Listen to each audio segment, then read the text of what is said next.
Bonjour et bienvenue sur ma chaîne Prof de Techno.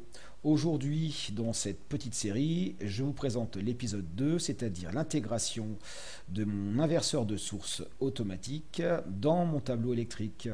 Allez, c'est parti!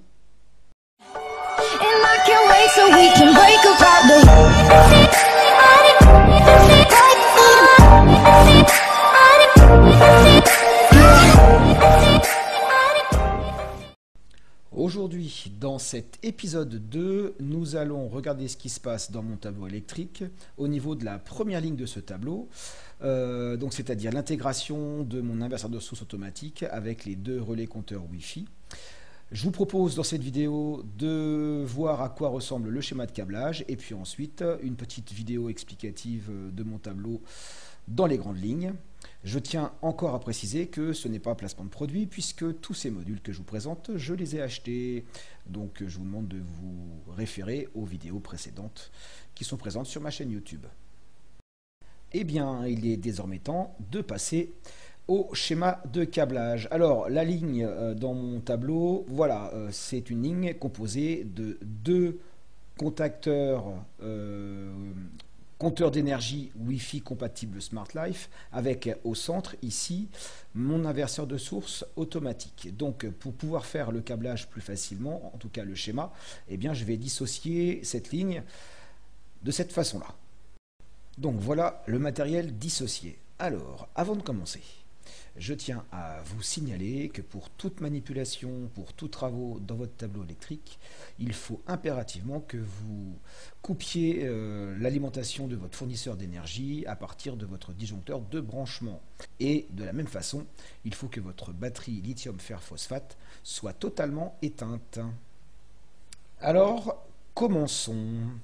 Donc, mon réseau délivré par mon fournisseur d'énergie est relié directement à mon compteur Linky et à mon disjoncteur de branchement. Ce disjoncteur de branchement, vous l'aurez au préalable, évidemment, descendu, coupé, de façon à ce qu'il n'y ait plus d'alimentation dans votre maison. Ensuite, pour ceux qui n'auront pas vu l'épisode 1 de cette série, je vous indique que sur cet inverseur de source automatique, il y a ici au total 6 bornes, plus les petits borniers qui sont ici. Donc ces 6 bornes, les deux du haut correspondent à la source d'alimentation prioritaire. Pour ma part, moi je choisis l'EDF, mais vous auriez très bien pu choisir comme alimentation prioritaire votre batterie lithium fer phosphate. Ensuite, ici, source B, ça sera pour ma part la source d'énergie de secours. Donc pour moi, la batterie lithium fer phosphate. Et donc, pour d'autres parmi vous, ça peut être évidemment l'EDF. Et puis enfin, ici et ici, on a le départ vers le tableau électrique. Et ce bornier-là, nous on va s'intéresser qu'aux deux premières bornes à chaque fois, là et là. Ça sera tout simplement les bornes d'alimentation du relais qui permettent de piloter vers la source A ou ici vers la source B. Alors commençons, on va d'abord connecter notre inverseur de source au tableau électrique. Si vous avez en sortie de votre disjoncteur de branchement du 6 carré, le câble que vous allez mettre ici, les deux fils seront du 6 carré. Si vous avez du 8 carré ici, il faudra du 8 carré ici. Si vous avez du 10 carré, il faudra du 10 carré. Ok. Donc, sur les deux bornes qui sont le plus au fond, on va brancher la phase, on va brancher le neutre en 6, 8 ou 10 carré. Et ça, on va le connecter. Ça sera notre alimentation du tableau électrique. Ensuite, avec du 1,5 mm², vous allez relier l'alimentation des deux relais, ici et ici. Donc pour la source A, on tire un petit fil qu'on connecte sur la première borne en 1,5². Ici, en 1,5² également, vous connectez le neutre du relais. On va faire la même chose pour la source B. Donc une petite phase en rouge en 1,5² pour relier la phase de la bobine. Et puis un petit neutre en 1,5² pour relier le neutre de la bobine pour la source B. Maintenant qu'on a fait ceci, nous allons attaquer avec le branchement du circuit principal. Alors, pour moi, ça sera donc le réseau EDF. Je connecte mon disjoncteur de branchement à mon relais compteur Wi-Fi. Si vous êtes en 6-8 carré, vous gardez évidemment la même section. Puis ensuite, vous allez directement à la source A, toujours en 6, 8 ou 10 carrés. Vous respectez la section. Donc je connecte ici à ma source A et je connecte ici à ma source B.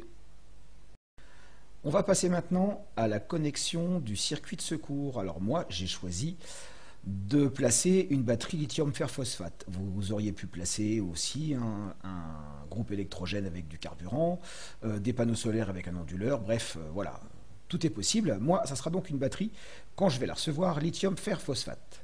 Cette batterie sera rechargée soit par une prise commandée que je piloterai en Wi-Fi et qui sera raccordée tout simplement sur mon réseau EDF quand j'ai besoin de la charger, ou alors éventuellement sur des panneaux solaires, et même mieux, on peut carrément faire les deux à la fois. Donc cette batterie lithium fer phosphate, il va falloir vous créer une petite rallonge en 3 x 2,5 carrés que l'on va connecter directement dessus. Alors 3 x 2,5 mm², pourquoi?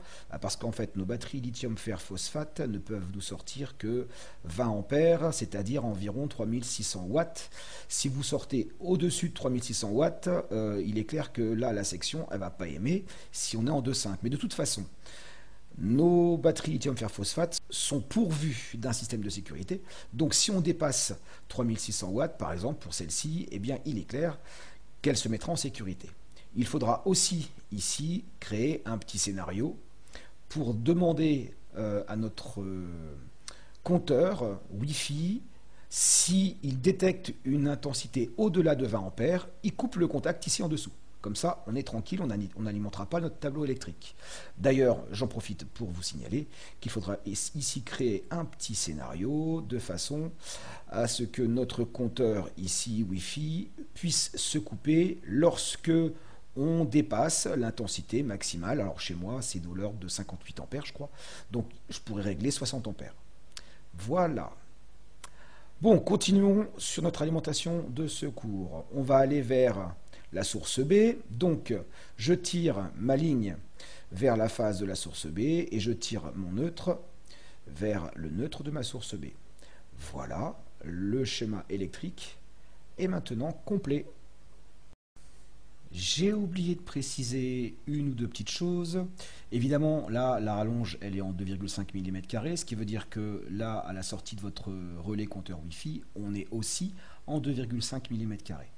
Ensuite, ce système, cette installation, fonctionne très très bien, sauf que elle n'est pas conseillée quand on a un chauffage électrique.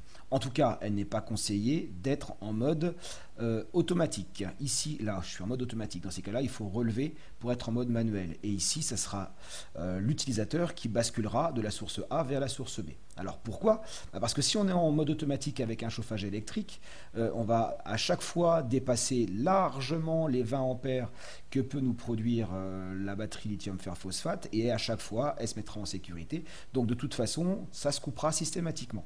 Donc, pour ceux qui ont un chauffage électrique, je répète, on se met ici, le petit switch là, on le bascule tout en haut, on sera en mode manuel. Si on a une coupure de courant et qu'on est sur la source A, eh bien, avec une petite lampe de poche, on va au tableau électrique, hein, s'il fait nuit, et à la main, on bascule ce commutateur sur la source B.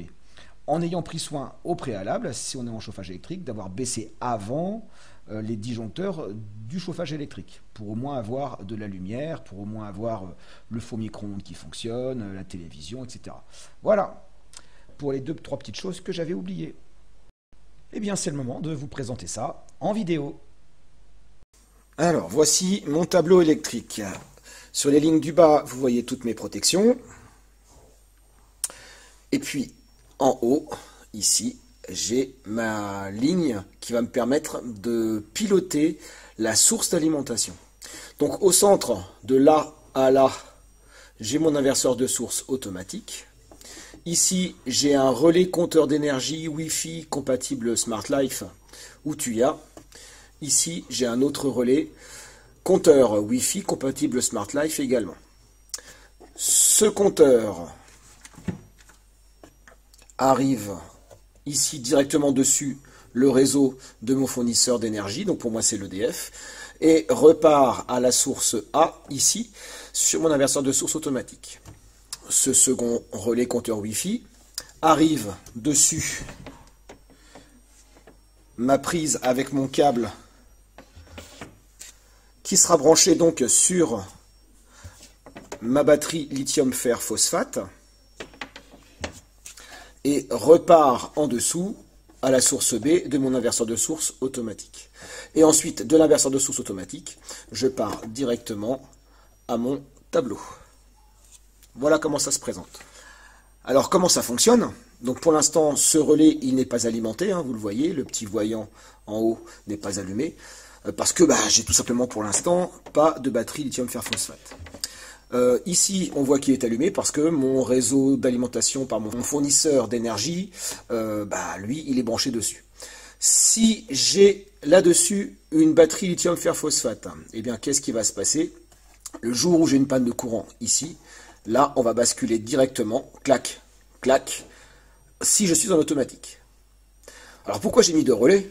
Eh bien, ça me permet aussi de pouvoir piloter la charge de ma batterie lithium-fer phosphate. C'est-à-dire que, par exemple, si ce relais ici détecte que j'ai atteint, par exemple, 2000 Wh, eh bien, je peux lui dire de couper le contact de façon à ce que lui prenne le relais.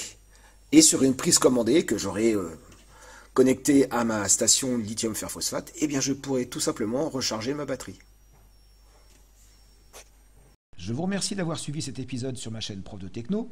Je vous donne rendez-vous pour l'épisode 3. Dans cet épisode 3, j'espère pouvoir vous montrer l'intégration de la batterie lithium-fer phosphate. Une petite surprise, hein, je dois recevoir normalement au cours du fin premier trimestre, début deuxième trimestre 2023, une batterie lithium-fer phosphate en test, voilà, de 3,6 kWh. Donc, à bientôt.